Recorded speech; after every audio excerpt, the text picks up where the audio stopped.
So Roger, you're really letting yourself go in retirement, huh? You doing okay? It's just another suit. Just another suit, yeah. okay. No, everything's great. Nice to see you. It's great to see you. I remember the last time that we spent time on this wonderful court at Laver Cup was a pretty monumental occasion. It was the last competitive match of your career. It's been 1 year. What do those memories look like now with a little bit of time to reflect on them? It's been a great year first, and it's nice to see you all. Thank you for coming to the Laver Cup. And it's great to be back at the Laver Cup 1 year later. And if I look back at the memories, I thought the farewell was beautiful. It was perfect. It was emotional. There was some proper suffering going on throughout my talk with you, and the moments spent with the team and with London, the fans, the family. In the moment, I don't think could have been any nicer. I was always dreading the moment for years because I knew it was going to come. And I know that sometimes when we see our tennis heroes, we don't remember actually how they went out. All we remember is all the great things they did for tennis. And I was just worried that my end was somehow going to be not nice. And it was the opposite. It was great. I felt really good about it and very happy. And something I guess I was very lucky to experience. Well, tennis has been such a big part of your life, and you've become such a big part of ours as a result of it. We miss you. Do you miss tennis? Do you miss being out on tour?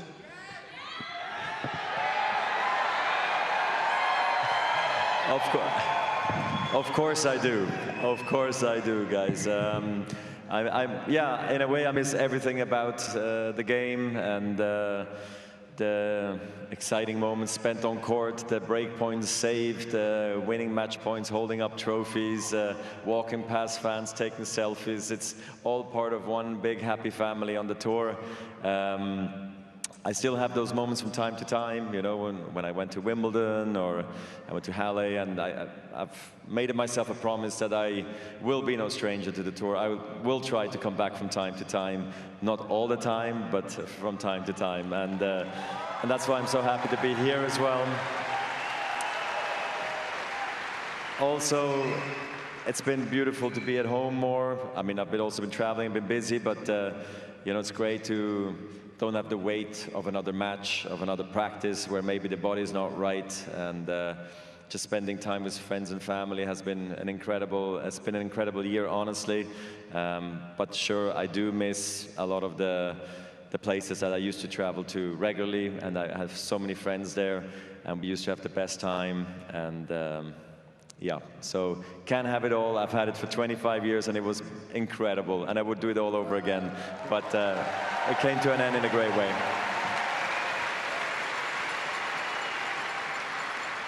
You always made it look so easy on the court, but we recognize that you put in a lot of time, a lot of effort, a lot of work to reach your greatness. What do you do with that extra time in the day now that you're not spending perfecting tennis? There's probably a fair bit of it.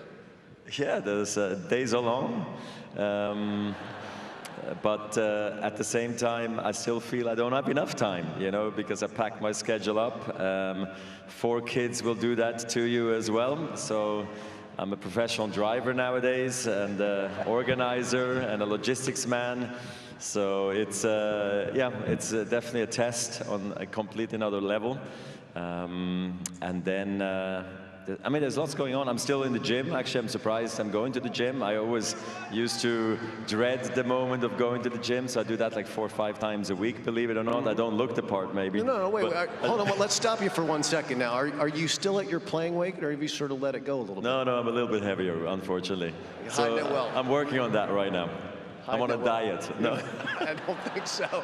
No, it's all good. But no, so I'm doing gym, and then I got loads of projects, and just I don't know. There's a lot of fun things to be done and to be part of. A lot of with my partners. Yeah, I did passion projects as well. I'm working on stuff I can't reveal quite yet, but look, good stuff. So it's been great.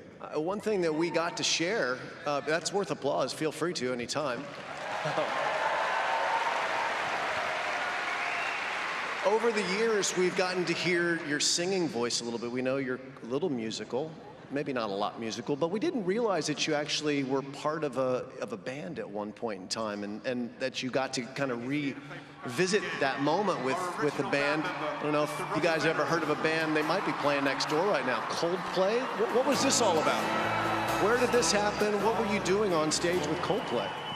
Look, that was, yeah. I don't know what I was doing. I was moving my hand and smiling and yeah, just being me. But it was. I got the invitation from Chris Martin from Coldplay. He said, "Do you want to come up on stage tomorrow?" I was in Zurich at the time. I just came back from the Elton John concert. You know, stuff you just do when you don't have much to do anymore. And I looked at my daughter and I told her, do you think I should go on stage and do this? And she was half falling asleep after the Elton John concert. She's like, of course, Papa, you only live once. Of course you got to do it. So I'm like, okay, I'll go on stage, I'll do it. And of course I enjoyed it after. But you know, I don't need sometimes those anxiety moments anymore. I'm just happy and quite content to be away from it all. But I finished on top, you know. This was my music career. I ended it right there. Stadium show. I dropped the mic and I'm good. Fantastic.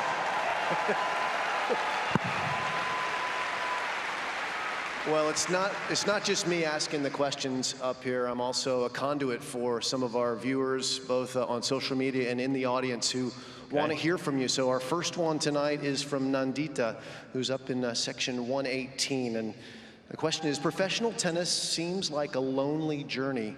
What do you love the most about the camaraderie in Laver Cup? Yeah, so it can be very lonely on tour, it's true. I've been, of course, very fortunate to have a wonderful team throughout my career. I feel like at every step of the way, the team grew a lot because that's how the tennis players do it. Once you make more money, you can invite more people around.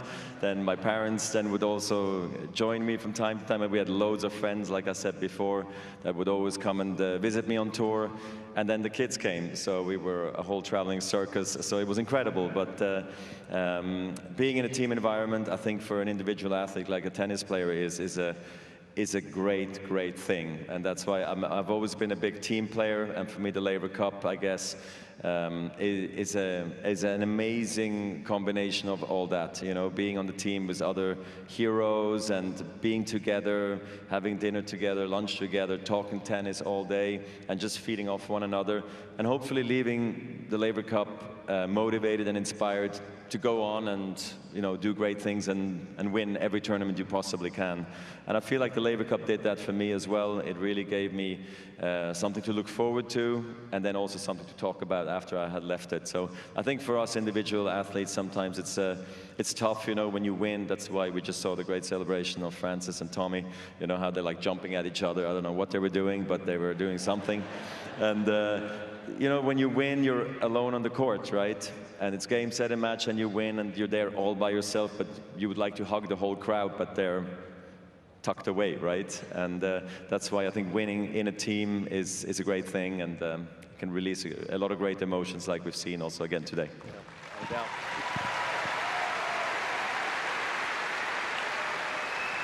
That's a great question. We're going to keep going with some more audience questions. Have you screened the questions? We screened them, yeah. Okay. They're safe. Because they could be like tough math questions, I don't know, that I have no chance answering. You think your team's going to expose you to stuff like that? They know you can handle it. Not the team, but maybe Jim Courier could. Like, I might. That's possible. That's a good point. But this one comes from Kelly. She's in section 107, so thank you, Kelly, for this one. As the father of 2 teenage girls, what is your best advice for staying on their good side? Told you there might be some curveballs. There you go. They were screened. I'm just happy to being allowed to live in my own house still. Does that make sense? Yeah. Yeah.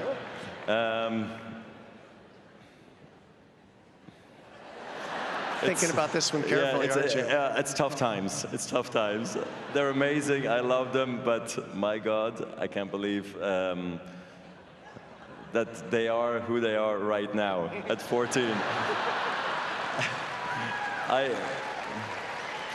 I feel like I've taught them everything and more, And yeah, at the moment it's complicated, but in a good way, you know. So I know it's going to pass, but I also like it if it stays, because I like that my girls have a strong character. So it's all good. And I think maybe my 2 cents of advice is I'm happy that they come and shout and cry at home instead of doing that away. Like this, I know they can still share all their emotions with me, and we talk about everything, and I love the honesty, so it's all good.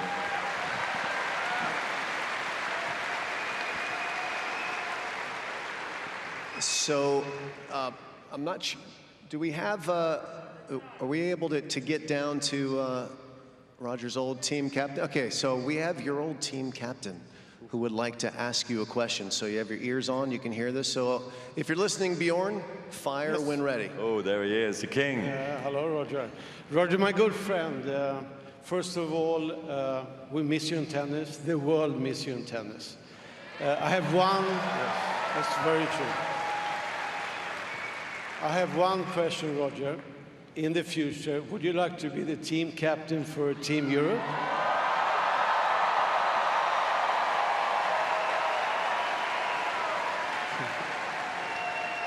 That position is so locked by you forever. And I don't call you a king for any reason, because you are the best. Bjorn, I've loved my years with you as a team captain. To have spent time with you has been incredible. Just to let you know, I love you, Bjorn. It's great to see you again, and it's great to see you again here this week. So thank you again for being here. Roger, we love you. Yeah, thank you. And yes, I mean, why not one day? I don't think right away, but I'm absolutely open to the thoughts and the idea to have great captains, good assistant captains, or also co-captains, whatever you wanted to call it. But just want to give back to the game in any shape or form. And of course, being a captain of the Laver Cup will be definitely one of those things. I think you know the right people to make that happen. Thanks, Bjorn. Thank you. Thank you. All right, so we're back to a social media question for you here. So we're just keep darting all over the place. So, what is your favorite match ever at Laver Cup that you watched from the bench, that you didn't play, but that you were just watching as a spectator on the team? Ooh, now I gotta like start thinking. How much time do I have? I mean, okay. No one's leaving. Okay, so I remember a Isner team match that ended really deep in the Laver breaker, super tiebreaker. That one I thought was fun. Then I remember. Did you win it? Is that like, did No. Team Europe win that one? Is that why it was so fun? No, it was just great tennis, and I love big servers. I know some people get bored from big servers. I love it. I think it's the best thing ever when it's just raining aces and stuff like that. I don't know. I get a kick out of it. So, and then Dominic was trying to figure it out, and it was anyway. It's just a great match for me to watch. And then I think Francis against Tsitsipas last year to clinch it. Amazing match. So it was a saving 4 or 5 match points. It was wild. We needed it, they needed it, and they got it done at the end. And it was, I don't know, I thought it was a great match. And maybe the last one I remember maybe is the Zverev against Raonic match, where I needed to pep talk Sasha in the corridor. Maybe some people have seen it. I just wanted more energy out of him, and he gave it to us, and we ended up winning, and that was an epic moment for me at Laver Cup. There have been many, and there will be many more throughout this weekend. We've got a viewer question that's been sent in, this one by video. So let's all watch the video board and see what this is all about. Hey Roger, how are you? I hope you're doing very well. I just have a question for you. Who's been your favorite doubles partner?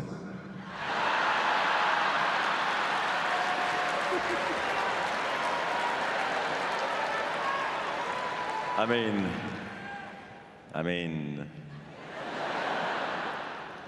I thought it was my wife, you know, until this guy showed up, you know. So yeah, Rafa can have it. Rafa gets it? Yeah, Rafa can have it. All right. Do you want to wink back at him? Yeah, Rafa, no problem.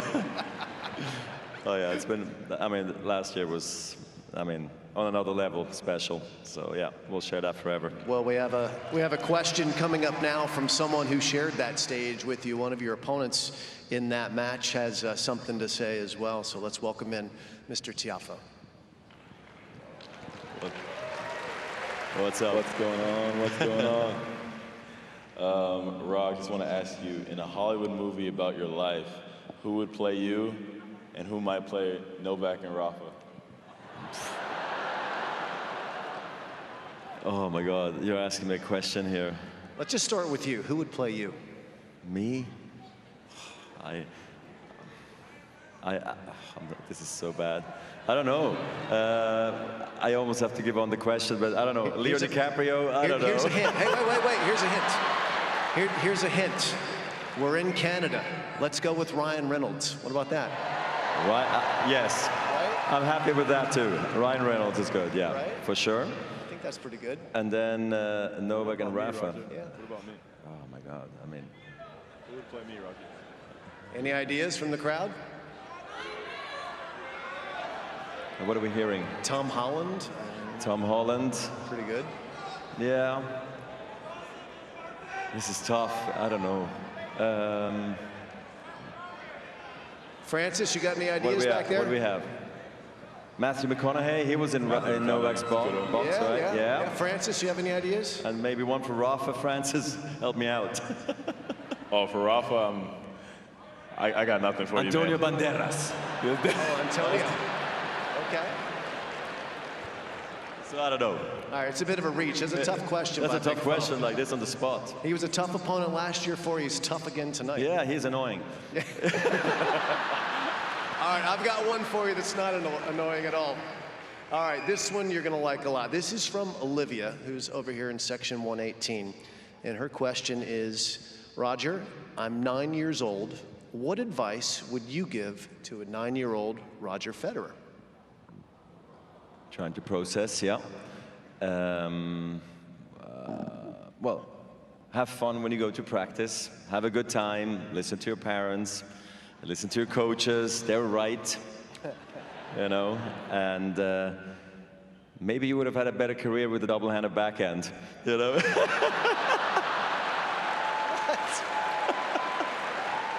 No, I'm joking. I'm happy with my one-hander, but yeah. So those advices, yeah. Let's dig a little deeper on this backhand crisis we're just now finding out about. So your kids, I believe, they play a little bit of tennis. They like it a little bit. Yep. They have one-handers or two-handers? What did you advise them there? I mean, that's logical, right? One-hander. Your one-hander is amazing. Yeah, all four of them have a double-hander. They do, huh? Yeah, of course they do. Actually, I'm going to come home and tell them, let's go to the one-hander, and I want to see how awful it will be. No. Well, actually, we should try it out, because I don't know if I've forever... No, I played with a double-handed forehand and a double-handed backhand at the beginning because of the heavy rackets. Yep. And then, I don't know when I switched to the one-hander completely. So, and I wonder how many of, you know, Wawrinka and Thiem and Tsitsipas, when they switched. It's actually interesting. We should do some research. Sampras's best shot when he was a junior was his two-handed backhand, and he switched because his coach wanted him to be more adept at the net and thought the one-handers had better volleys. Turned out okay for him. Turned out okay for you, I think. Yeah, it was okay for us, actually. Right. Yeah, it wasn't that bad. Yeah, not too bad. Now, we've talked a lot about your amazing past and the mark that you've left on this sport. What about what the future holds for Roger Federer? You're a guy with lots of goals, lots of things in mind. What does the next 25 years look like for you? Ooh, 25 years. Well, we can start with 5 and work our way. Yeah, no, I mean, it's a really intense, beautiful life that I'm living right now with the children and Mirka. We're having the best time, really. A lot of things going on. I feel like I'm finally sort of controlling my schedule now, because after the Laver Cup last year, there was still so many things organized, because I didn't know I was going to retire in the fall. So I feel like midway through this year, I could start to, you know, dictate my schedule much more, and it was great. So that's something obviously I'm starting to master better now, and I think it's going to be important for just the family and my friends, and, you know, where we go, how we go about everything, because every week, months changes, with the children. So it's all good there. I mean, obviously, I've done a lot with the foundation, as always. I've just been to the UN as well, fighting for early learning again this last Monday. So that's something I enjoy a lot. In particular, I took the kids and Mirka. We all went finally for the first time as a family to Lesotho down in just by South Africa on a field trip with the foundation. That was a dream of mine since 20 years since I started the foundation. We're celebrating the 20 years now, so I know that that's going to be something that's going to be definitely in my life in 25 years in some shape or form, to be able to give back. And then, I mean, new projects come up, and you'll see. I don't want to be too opportunistic as well. I'm saying no to a lot of things at the moment, which is not the most fun bit, because everybody thinks I've got so much time, so I get tons of invitations. I can't be everywhere, but I know I'll take the right decisions. I have a wonderful team around me and a great wife, so yeah, I'm looking forward to what's next, and some tennis has to be sprinkled in there somewhere, somehow. So I'll be around, and I'll see you again. We're so glad to have you with us. Ladies and gentlemen, a big round of applause. He is the one and the only Roger Federer. Thank you very much. Thank you for coming tonight. I appreciate it. Good to see you all. It's been a pleasure to be here again. Thank you. So great to see Roger Federer in the house again. I'm with Jason Goodall. Jason, we could sit here for another hour or 2 hours and listen to Roger Federer.